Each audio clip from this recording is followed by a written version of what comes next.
Your life is eternal. No aging, no disease, no death. Sounds perfect. Until you realize what forever actually means. Because forever is a very long time to be alone. Level 1. The night you turned. It didn't feel like a blessing. There was no dramatic lightning, no epic transformation, just pain. A slow, burning, suffocating pain. Like your body was being emptied out from the inside. Your heart slowed, then stopped. And for a moment, there was nothing. No breath. No sound. Not you. The first hunger. Then it came back. Not your heartbeat. Not your humanity. Something else. Hunger. Something deeper. Something violent. You could hear it. The pulse in people's necks. The rhythm of blood moving under skin. Every heartbeat around you sounded louder than your own thoughts. Your first mistake. You told yourself you wouldn't do it. You tried to fight it. Tried to be strong. Tried to stay human. But hunger doesn't negotiate. It doesn't care about your morals, your promises, your identity. So when the moment came, you didn't hesitate. You didn't think. You just are fed. Drew of pike. The hunger stopped. Just something else started. Guilt. You looked down at what you'd done and realized something terrifying. You didn't feel as bad as you thought you would. Not because you didn't care, but because it didn't care, but because it felt natural, like your body was designed for this, and that scared you more than the hunger ever could. Natural. The first sunrise you missed. Morning came. You didn't notice at first, until the light touched your skin, and everything burned. Not metaphorically. Not emotionally.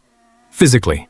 You ran, hiding in shadows, covering every inch of yourself. Because the thing that used to give life now destroys you. The sun didn't change. You did. Level 3. Time starts moving differently.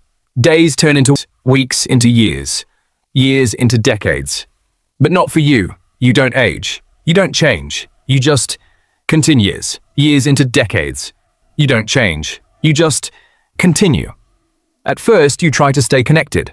Friends, family, people who knew you. But something feels off. You stay the same. They don't. Watching people fade. They get older, slower, weaker, while you stay exactly the same. They don't. Not because you want to, but because you have to. 10:30. Level 4. Restarting your life. New city. New name. New identity. Again. And again. And again. And again. And again. And again. Every few decades, you reset everything. You become someone else. Because staying too long means being discovered. Or worse, getting attached. Love becomes a curse. You try it once. You meet someone. You connect.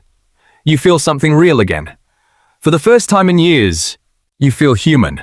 But time doesn't stop for them, only for you. You watch them age, slowly. Level 5.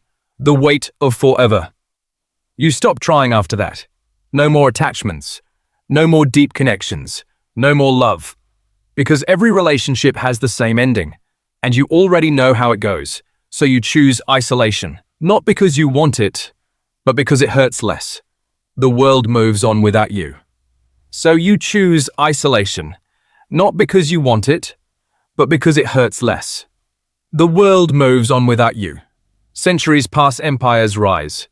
Empires fall, technology changes. Languages evolve. Everything moves forward. Except you. You adapt. You blend in. But you never belong. You're always pretending. Always watching. Never truly living. Level 6. You become the monster. At some point. You stop counting the years. Stop remembering faces. Stop caring about names. Feeding becomes routine. Not emotional. Not dramatic. Just necessary. And that's when you realize you're not fighting the monster anymore. You became it. The truth about immortality. People think immortality is about power, about control, about escaping death, but they're wrong. Immortality is about power, being death, but they're wrong. Immortality isn't freedom. It's repetition, endless, unchanging, lonely repetition. And after everything, the hunger, the loss, the centuries of watching the world move on without you, you finally understand the truth. Death isn't the curse. It's the escape. And the cruelest part? You don't get one.